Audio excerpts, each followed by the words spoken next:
दंतोष्ठम, वकारस्य दंतोष्ठम, इसमें व को दांत और ओठ के द्वारा बोला जाता है, जिन्हें हम दंतोष्ठम कहते हैं। दशम है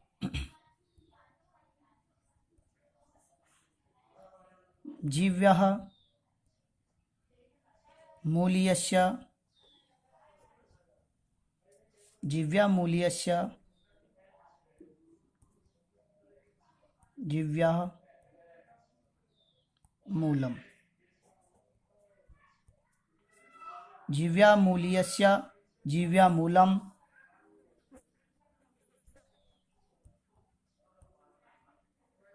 जीव्यः मूल्य वर्ण, जीव्या मूल्य वर्ण का और ख। ये प्रिय विद्यार्थियों, ये जो चिन्ह है ये अर्ध विसर्ग चिन्ह है, अर्ध विसर्ग चिन्ह है, अर्ध विसर्ग चिन्ह के नाम से जाना जाता है। ये जीव्या मूल्य वर्ण है क और ख। अंतिम है एकादश उच्चारण स्थान नासिका, अनुस्वारस्य, अनुस्वारस्य, जिन्हें अनुस्वार और अनुस्वार को हम नासिका के द्वारा बोला जाता है, अनुस्वार शब्दों को नासिका के द्वारा बोला जाता है। प्रिय विद्यार्थियों, जैसा कि हमने अपने माध्यम से पढ़ा, वर्ण विचार, संस्कृत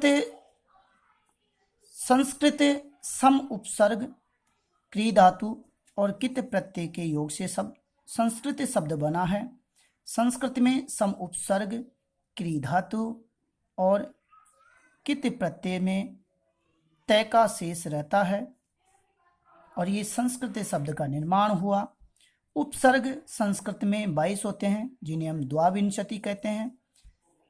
नॉट संस्कृत सभी भाषाओं की जननी है, सभी भाषाओं की जननी है। संस्कृत के उपनाम हैं, जिन्हें हम संस्कृत में देव भाषा भी बोलते हैं, देव भाषा, जिन्हें देवताओं की भाषा भी कहते हैं। देववाणी, देवताओं की वाणी के नाम से जानते हैं और इन्हें हम संस्कृत में भारती के नाम से भी जाना जाता है। भगवान शिव ने तांडव नृत्य किया। उस तांडव नृत्य में पाणिनि के द्वारा सुने गए स्वरों को माहेश्वर सूत्र के नाम से पुकारा। माहेश्वर सूत्र 14 हैं, जिन्हें हम चतुर्दश कहते हैं। प्रिय विद्यार्थियों, माहेश्वर सूत्र में अ, ई, उ, ण, री, क, ए, औ, ए, ओ, ङ, ऐ, औ, च। प्रिय विद्यार्थियों, हलंत वाले वर्ण अर्ध होते हैं, उन्हें हम गिने नहीं जाते। इस प्रकार शुरू में ऐसे प्रारंभ हुआ और च तक, अंतिम में च वर्ण हा। इन्हें हम अच स्वरों के नाम से जानते हैं। ये अच स्वर हैं। अच स्वर में अच स्वर 9 होते हैं। अ, ई, उ, री, ए, ओ, ऐ, औ। कुल स्वर संस्कृत में 13 होते हैं। कुल वर्णों की संख्या 33 होती है। मूल स्वर होता है। इन अच स्वरों को मूल स्वर भी कहते हैं, इन्हें हस्व स्वर भी कहते हैं। और अक प्रत्याहार होते हैं जो 5 होते हैं। अक प्रत्याहार आ ई उ री री। नोट, ली वर्ण दीर्घ नहीं होता है संस्कृत में, बाकी सभी वर्ण दीर्घ होते हैं।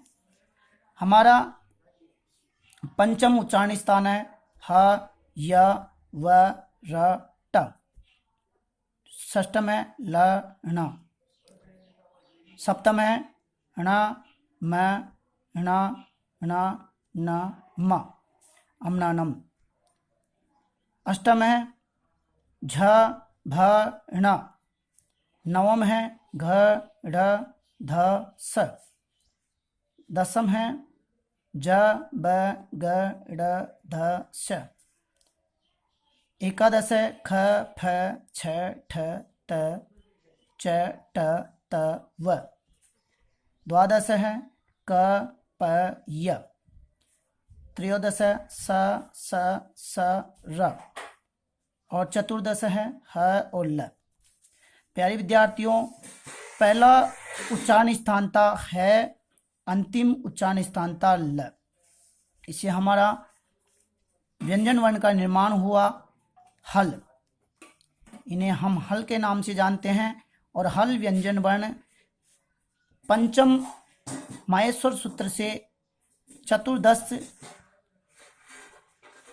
माहेश्वर सूत्र तक अंतिम तक रहता है। स्पर्श व्यंजन वर्ण 25 होते हैं, जिन्हें हम पंचविंशति कहते हैं। ये व्यंजन वर्ण कैसे और मैं तक प्रारंभ होते हैं। स्पर्शी व्यंजन, उसके बाद में अंतस्थ व्यंजन। अंतस्थ व्यंजन वर्ण है, इन्हें हम यण वर्ण के नाम से भी जानते हैं। ये प्रत्याहार होते हैं, यण वर्ण होते हैं। यण वर्ण होंगे ह य व र ट ल ण। मैंने आपको पहले बताया था, यदि अर्ध विसर्ग हो उन्हें हम गिनेंगे नहीं। उसी प्रकार य व र और ला पंचम वर्ण हो गए, अंतस्थ व्यंजन हो गए। इनकी संख्या भी 4 होती है, इनकी संख्या 25 होती है। ऊष्म व्यंजन की बात करेंगे। ऊष्म व्यंजन वर्ण, इन्हें हम सल प्रत्याहार वर्ण के नाम से भी जानते हैं। सल प्रत्याहार वर्ण होंगे स स स र ह और ल। ये स स स र ह और ल ये अर्ध विसर्ग है, इसलिए स स स और ह ये भी ऊष्म व्यंजन चतुर्थ होंगे।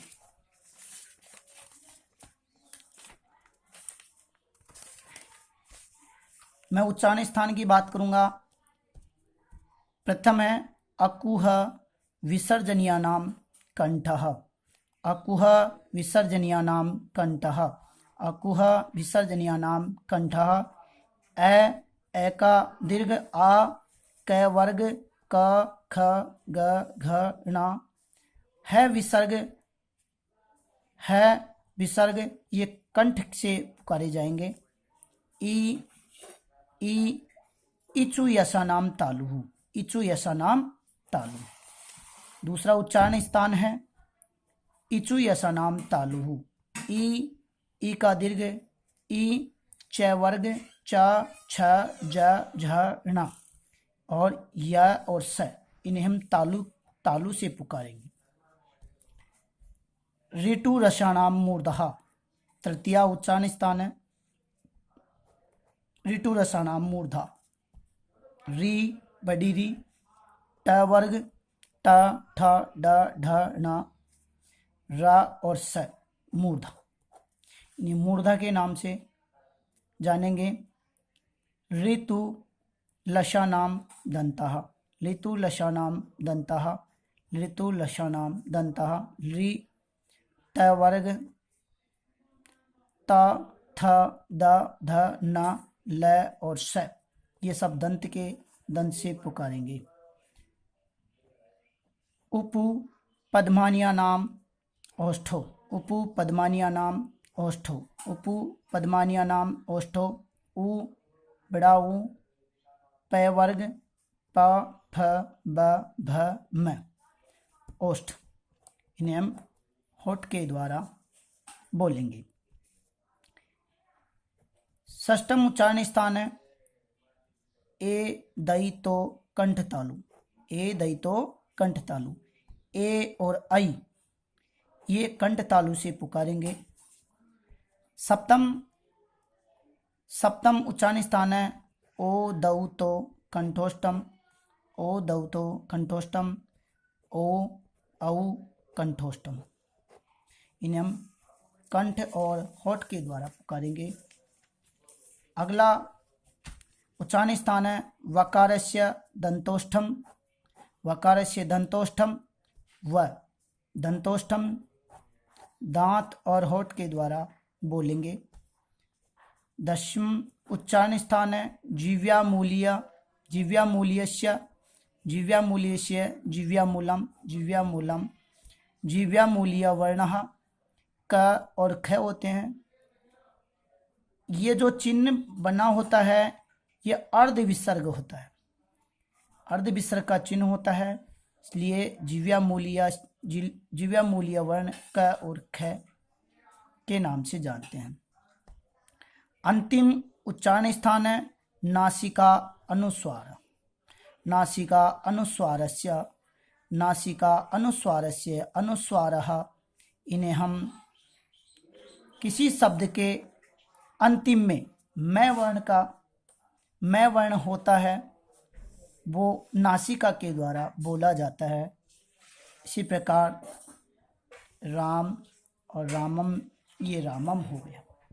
ऐसे उच्चारण स्थान जाने जाते हैं।